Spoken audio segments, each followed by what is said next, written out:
Hello, everyone. Have you ever wondered how to draw a Giganotosaurus? Carolini, not the Giganotosaurus from Jurassic World Dominion. I'm talking about the real life Giga. Well, me too, because I never draw Gigas. I never draw Giganotosauruses. I always draw its cousin, Acrocanthosaurus. Why have I never drawn Gigas? I don't know. Something weird about the Giga skeleton. It's just so, weird. But just come draw a Giganotosaurus Carolini with me. Okay. So, what I like to start is I like looking at a reference picture like this right here. I just searched up Giganotosaurus and I have a whole lot of references loaded up. Now, this does not mean that you copy the reference. No, this just means that you get to look at its defining features. Like, one defining feature about Giga is that it has a big ass head. Giganotosaurus' heads can reach up to 9 feet long, which is, I think, the biggest head that has ever been recorded in paleo history. So, yeah. And another thing about Gigas is that its neck is really weird. I don't know how to describe it. It's like weird long. Another thing about Gigas is actually mostly Carcharodontosaurs in general is that they have some raised neural spines, which means they'll have a little bit of a hump on its back. While it's not as exaggerated as say like Acrocanthosaurus, which I draw a lot, or Spinosaurus, which I also draw a lot, it's more like a slight raised hump. And another thing about Gigas, I'm just chatting my fault, is that they have a chin. Like, Gigas are one of the only dinosaurs ever to have a chin, so that is something that you have to take into account. So, enough yapping, and let's get started. So, how I like to start most of my drawings is get the pose down, right? Do I know what I want to do? No, but whatever. I usually have a pose ready up, so we're gonna look in the internet and see what kind of pose we got. And once you find a good pose, you can get started. Okay, honestly, since we're both learning how to draw Gigas, I'm gonna just go with a basic pose. Right, so first I like to start with a circle. This circle, that is the head of the Giga. Right, that's the head. And then I like to look at its skull, or its face, or its mouth, and then see how I can draw the skull using this circle. So I'm gonna have its mouth slightly open. So we're just gonna, you have to find the bottom of the jaw, which is right here. Right, so let's draw the skeleton real quick. And then you see that chin? Yep. And then, yep. Just draw the skull out. This doesn't look bad at all. Honestly, I don't hate it. I messed up a little bit right here, right? But honestly, I don't hate it.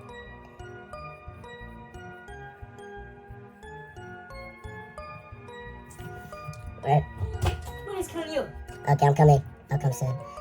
And then, now that we looked at the Giga's skull, we can put in the fenestre. Well, the fenestre is not going to make it into the main drawing at the end, because obviously the fenestre is going to be covered by skin and stuff. It's nice to have the fenestre drawn out, because this will allow you to locate where its eyes usually would be, right?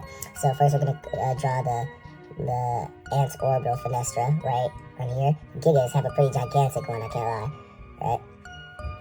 What did you eat them? Yeah, I ate a bunch of chicken. Thank you. Okay. Alright, so I was saying, Gigas have a pretty gigantic ant's orbital fenestra compared to something like T-Rex, which have actually 2 ant's orbital fenestra. Then you have the orbital fenestra. Then you have the post-orbital fenestra. You see this? Now we have our Giga completely mapped up. Nasal cavity, and then this is optional, but I like to do it just to get the skull complete. You have the mandibular fenestra. So what we have right now is just a calm little Giga skull. This allows us to do our framework. I messed up a little bit, my fault.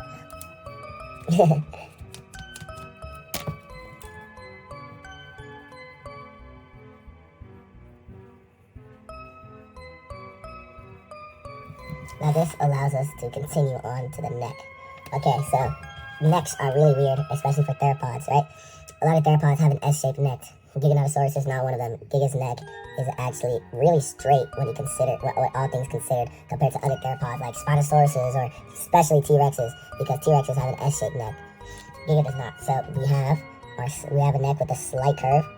Then we go up to the spine. So remember what I said, Giganotosaurus have a tall neurospine. What this would look like in the actual creature is a flat back, just like this. A pretty flat back, unlike other creatures like Tyrannosaurus, which would have a pretty curved back. Giganotosaurus wouldn't.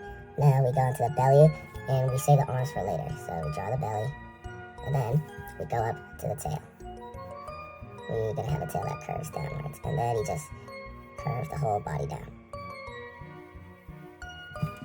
And boom, we have the body of our Giga. But we're gonna finish the head last. We're just gonna draw outlines and stuff right now. Alright, so we have our tall neural spines. So first thing we're gonna draw is the arms. Now Giganotosaurines, like not Carcharodontosaurus, like Giganotosaurines, I think have smaller arms than regular Carcharodontosaurus, like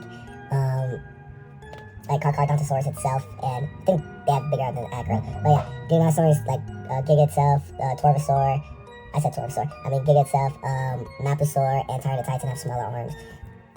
So we're gonna start with the shoulder. So this right here is where our pectoral is, right? And the shoulder should be right above that, right here, right? One thing about drawing dinosaurs is that it's a whole lot of anatomy, right?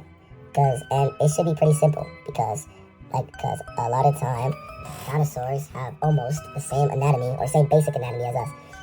Like they have biceps and shoulders and pecs and stuff like that. So we're just gonna draw an outline of an arm. Then we're gonna go to the legs. So we're gonna draw the hip bone. Then we're gonna go to the femur, and then the calves, then tibia. Then we're gonna end with the feet. And you wanna make sure that you specifically define each body part of the leg into 3 different parts. We'll come back to this later. And another thing about dinosaurs, this is one thing that's different, is dinosaurs walk on their toes. So you're gonna have this part right here that's raised, right? So this is what our Giga is looking at like so far. And honestly, I actually pretty like it. His belly's a little too big, I think, but yeah, honestly, I think this is pretty cool.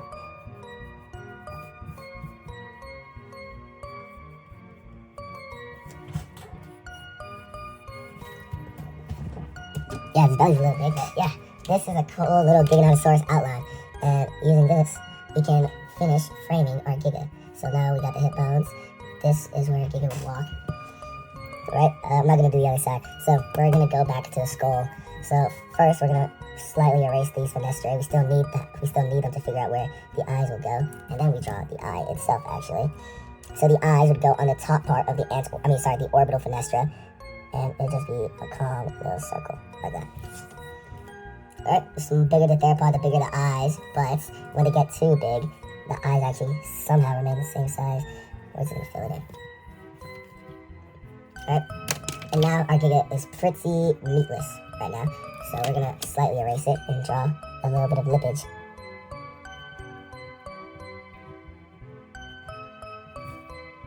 Alright. And now we're going to draw some teeth. So this part I'm still learning, but when drawing teeth, you slightly raise it. So it's the gums. And then Giganotosaurines have conical teeth. So that's something. And when drawing teeth on the top part of the lip, make sure they're not as big because they'll be covered by lips. Alright. Now we slightly erase the fenestra. Now we go to the nose. We draw a little nose right where the nasal cavity would be. We erase the mandibular fenestra, and then most of the bone work. That's a lot of erasing, I know. And we go back, draw the jawline, we draw the jugular, and this is what our Giga looks like so far.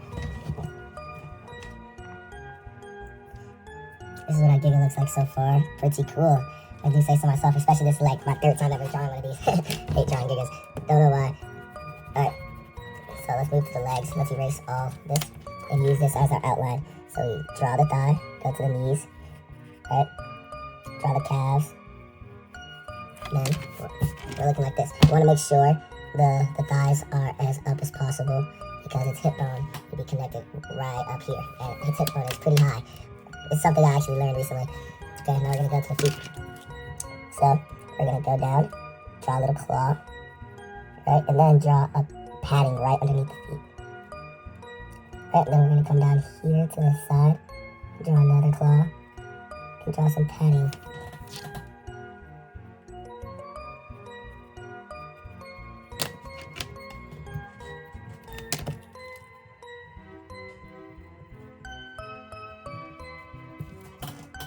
Alright, that's our Giga's feet done. then we go to the hands. Now, Gigas have 3 fingers on their hands. So we're going to draw shoulder, bicep. Just follow the outline that you put in before. But this time, instead of drawing a nub, we're going to draw 1 claw and 2 claws. And didn't you just say Gigas have 3 claws? Yes, Gigas have 3 claws, but the claw's on the other side of the arm. And since it's the shortest claw, it's not going to be able to be seen. So if you want it to be seen, you could just add a little claw here at the end. And this is our rudimentary Giga sketch. Now, I'm going to cut it right here and then film myself hitting some details because if I, time lapse, because if I record myself hitting the details, this whole thing would take me an hour.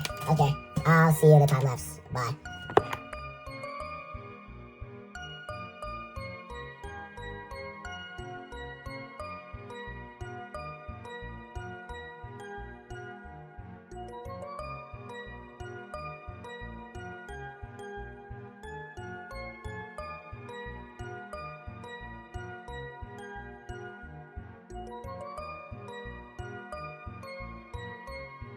Alright, so this is the completed version of our Giganotosaurus Carolini.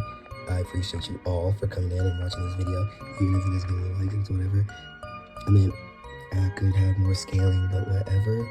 And I didn't even get to finish the hand, but it's pretty alright, if I do say so myself. Thank you for watching. I'll see y'all in the next video. Bye-bye.